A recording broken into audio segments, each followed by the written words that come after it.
Hey everybody, and welcome to DBS Films Podcast. My name is Kellen. It's just me and you, so that means it is a DBS indie film production. Today is April 30th, and we're going to be going over some big highlights. We actually will be starting filming tomorrow on our 11th movie. Right now, working title is The Shapeshifter. It's about a shapeshifter, obviously, but we are very excited. So before we dive into that, as always, guys, make sure you check us out. Make sure you take a look at our Discord channel. Make sure you take a look at our YouTube page. We just have a ton of different things out there that you guys can be a part of. And really, we want to be a very community-focused production studio. So, right now we're working with super fans. We actually have a super fan, Aries, who's going to be one of our characters in the next movie. But we just have a really, really great community going, and we're definitely looking to add to it. So be sure to take a look at our Discord community. That's basically where I'll hang out.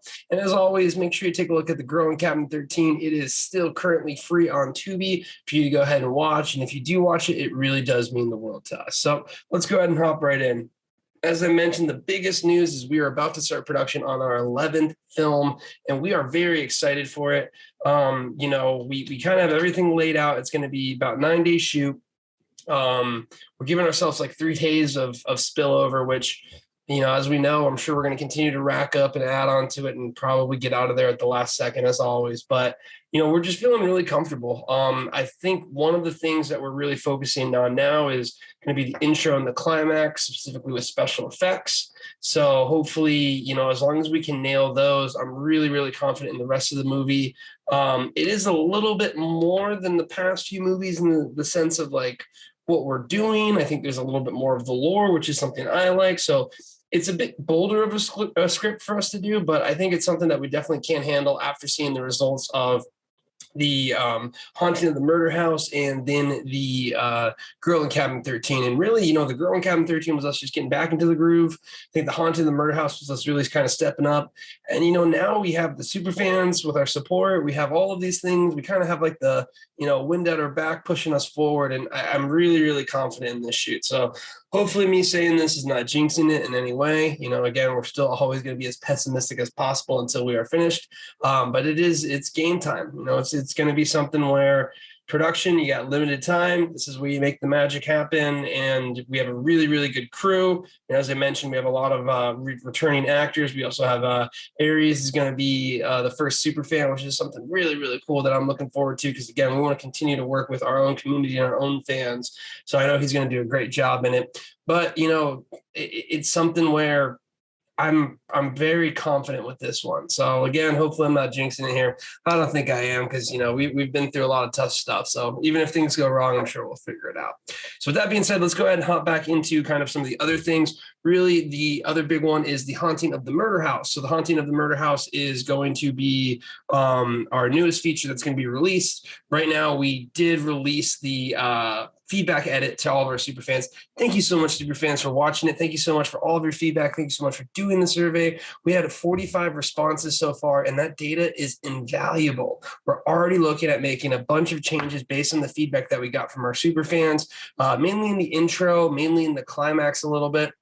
But again, when me and my brother work through this process, we're so in the thick of it that we kind of blind ourselves to what's going on. You've seen a scene so many times, you think it's good, but you've also seen it so many times that you're not unaware. And really all of these surveys have kind of confirmed, yes, this is good. No, this is an issue. Yes, this is good. No, this is an issue. And it's been so great. I mean, it's definitely going to be a process we're going to continue to do. And thank you guys so much for being a part of it. It really does mean the world. And, we're excited for this one. We got really, really good feedback from a lot of people. A lot of people saying it was their favorite. A lot of people saying the pacing was really good on it, which is, again, what we're looking forward to the most.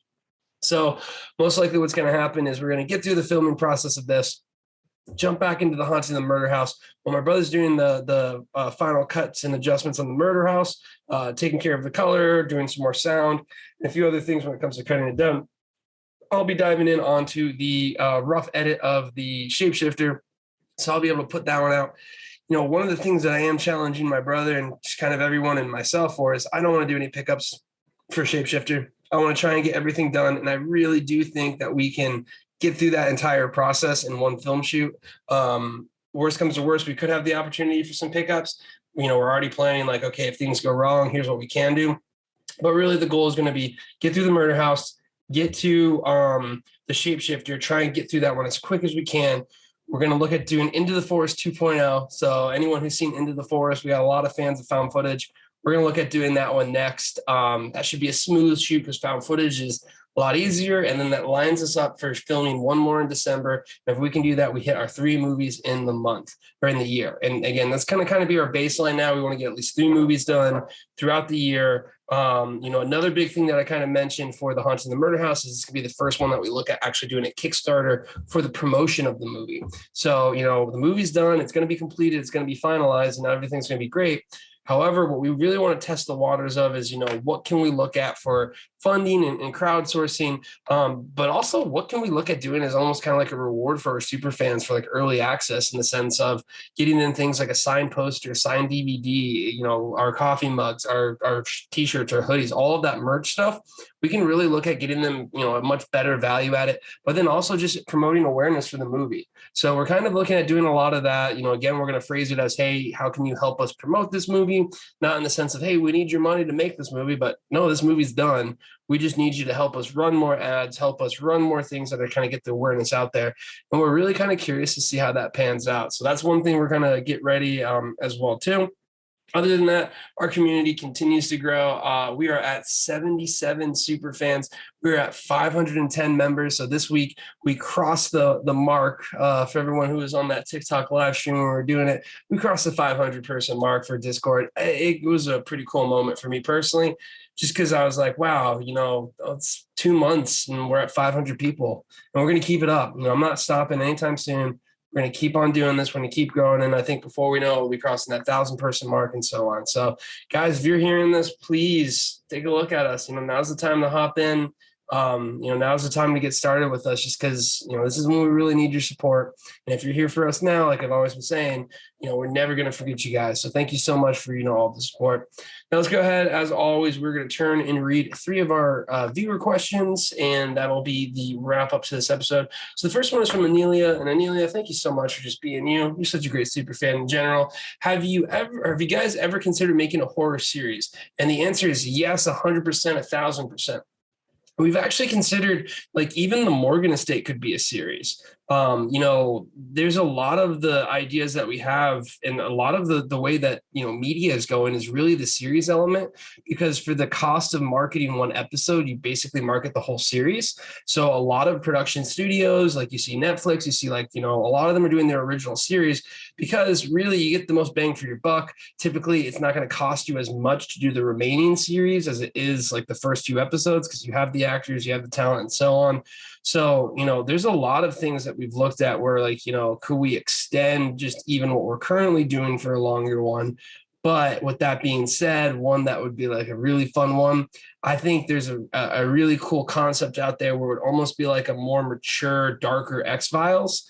And to me, it would be something where it's like, they protect humanity from the way we were talking about it would be like dimensional rifts or something. So like every once in a while, something comes over from like an alternate dimension that's just really bad. And these are like folklore stuff. So like a leprechaun is actually something from a different dimension, mermaids or something, like the Pied Piper is something.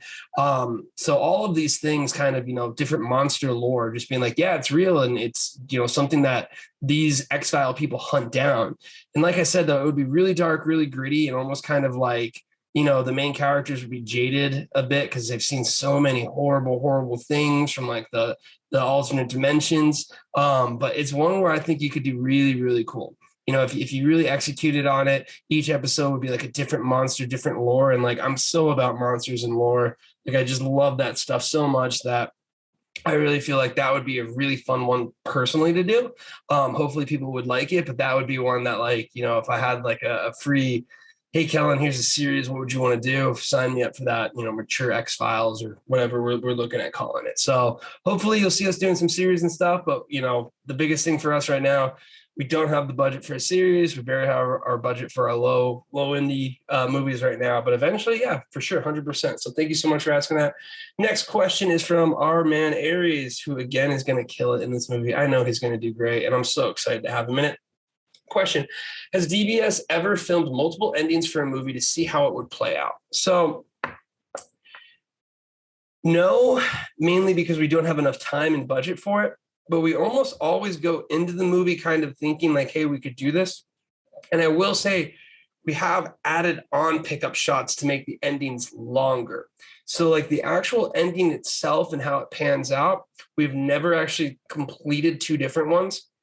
I can't tell you how many times my brother has been like, we'll just film another one. Like we could just do both. Cause usually when me and him get to the ending part, we kind of differ on like what the ending is. And usually it's like, yeah, okay, well, we'll just film both or whatnot. And you know what happens? We run out of time. We don't really have the budget. So we typically just film the easier one. And again, it's always going to be a compromise. And like, this is nothing where I'm like, no, it needs to be this ending. You're just immediately like, yep, totally move on. We got to get it filmed. That's the only thing that matters. So we have mentioned to ourselves, yes, this would be great to have multiple endings. However, with that being said, we've never actually executed on that idea in the sense of being able to choose, would this ending be better than this ending? But kind of like almost one in the girl, like for instance, a good example of this would actually like the girl in Cabin 13 when Chloe gets into the when she gets into the car. We at first didn't necessarily have that as like a concept, or we wanted to see how it tested. Because again, it is a big cliffhanger. It's like who was taking that picture? We don't really answer it. But with that being said, people might like it. So we film scenes, but we might remove them is kind of what we're doing now. So we might just film a scene, see how it tests and remove it. Another example of this is like we ask people like, would it be scary if you see Mo at the end of The Haunting of the Murder House? That was something where, man, dude, talk about as soon as you're done filming, you get the good ideas. Cause like we were done wrapping. I was like, I probably should have just dressed up as Mo and popped out. I had the same thing for the intro too. So I mean, it's just one of those things where like you had a few more days on set. Maybe I'll try and have my good ideas when we can actually film them this time around. But usually what it is adding a scene or editing a scene. It's not necessarily we have two different endings and we pick one. Eventually though, we for sure would do it because we would honestly just split test that with like the super fans. But with the limited budget we have and the limited time, we really don't have that benefit. So great question, Aries. Again, you're going to do an absolutely amazing job. Really looking forward to working with you on set. And our final question, I cannot remember who asked this, but they did not post it in the pod or question for podcasts channel. I want to say it was potentially Jill, but I could be wrong. I'm not sure. So if anyone who is watching this, if you did ask it, let me know. Sorry, I can't remember who it is, but I was like, man, that's a really good question. Their question was very simple. It was, what's your most favorite and least favorite part about filmmaking? And the reason I really liked it is mainly for the least favorite, but I'll start off with the most favorite. So the most favorite part I've said before is I really love the ability to make something come to life and be cemented as like, this is the final product. So like what's the coolest process ever is you start off with like a little idea. And I mean, even like, so for instance, like the Shapeshifter one started off with the ending, it started off with like, oh, the ending would be really cool. Then you work on it, you create this whole script and you have a vision of it in your head, but your vision is your vision. What ends up happening is once you get actors, okay, your vision gets a little bit more clear because you put the actors in the role. Then once you get a set, you're kind of like, okay, this is what the set looks like. So now I can kind of see what it's like, but it just doesn't compare to when you first see that first cut and you're like, okay, this is exactly like this character that was in my head is now living, breathing in front of me. This is what they look like. This is how this scene came together. Then you edit it and you polish it. You have that final product. So you basically see it come completely to life and then boom, it's there. You done, no touching it now. It exists. And just seeing it go from your idea to final product is the coolest thing ever. And I think any creator is probably going to mention something like this, bringing something to life, bringing something that was in your head and kind of having the finished product is probably really, really interesting for a lot of people. I think that's one of the biggest drives for creatives. But for me, man, that's just really, really awesome feeling. And just, it's amazing to be able to go back. Like I love our movie Mondays and watching those again, because it's like, man, this is it. This is the thing that we made and whatnot. And it's just great. And that's why we always say, while we can be critical of our movies, mainly we were critical because we want to improve. We love them so much, and you just love them because of that, because you really, that whole process you went through and what you finally have, and you're just immensely proud of it. So then my least favorite thing about filmmaking, and this is one that I really want to bring up, it is so slow. This is the slowest process of like, I mean, we look at Girl in Cabin 13, And we're really fast compared to the rest of the industry. We look at Girl Uncommon 13, we finished it in May of last year, or we finished the first principal production in May. Then we finished the last pickup in June. Then we finished the movie in August. Then we got the movie to distribution in like September. Then the movie released in December. Then the movie's been out. It finally got free on Tubi in March, which in our opinion, is really where it belongs on AVOD. And we're not going to really see a royalty check from it until May 14th. So that's a year.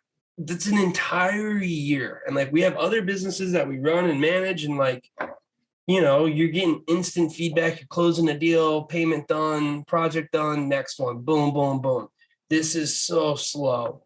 And it's such a slow process. And the thing is, it's like when something's slow, it just takes so long to learn it. And if you've listened to the other podcasts that we have, we always say the best thing is when you finish a product and you're done with it.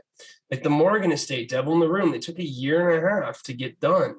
And it's just such a slow process. It's such a grind. And it's why we really try and stack our films. Like, we're going to have Haunting the Murder House basically done. We're going to get right into the Shapeshifter. There's a good chance, depending on how we end with the Shapeshifter and where we're at with Into the Forest, if Into the Forest might release before the Shapeshifter, it just really kind of depends on those things. But you're looking at years. Like you're looking at an entire year of a process at the fast time. Like most Hollywood movies are multiple years. And like for someone like me, I'm really like, I love the data of marketing in the sense of like instant results. I can see a lead come in, I can change a thing, I can learn so quickly. And with movies, it's just so slow. And it's something that is, I can't take it. And I have to be patient. I would say I'm a very patient person in general, but I think the problem is I'm so passionate about doing more of it that it's tough to just kind of wait. And again, it's why, with the super fans and everything and the momentum we have, being able to do this full time, we're looking at tripling, or even like nothing would make me happier than just waking up every day and being able to work completely on this as a project. So, again, huge shout out to the super fans. You guys are the ones that I know are going to help make it possible, and I'll never forget this. And together as a community, we're just going to continue to grow and thrive. So I'm really looking forward to it. But again, that's going to go ahead and wrap up this episode. Really stay tuned. We're going to be live on TikTok a bunch. We're also going to be doing daily updates. I'm going to do like a 10-minute, just like, hey guys, everything's going great. Hey guys, everything's going terrible. Whatever it might be, I'm just going to do a quick 10-minute thing that we're going to edit really roughly, put it just right up on, the podcast and YouTube, just so we kind of have something to look back at. I think that's cool. But, it's really something where be sure to stay tuned for the upcoming results. We're really excited to show you guys really behind the scenes of what it's like, because it's something, it's magic energy on set, and it's really fun. It's a lot of work, but it's something you'll never forget. So hopefully you'll tune into that. Hopefully you'll join our Discord if you haven't already. And, from there, you just become a super fan. And next thing you know, you might be in our movie. So hope everyone's having a good time out there. Hope everyone's going to enjoy what we have in store for you. But until then, have a good one.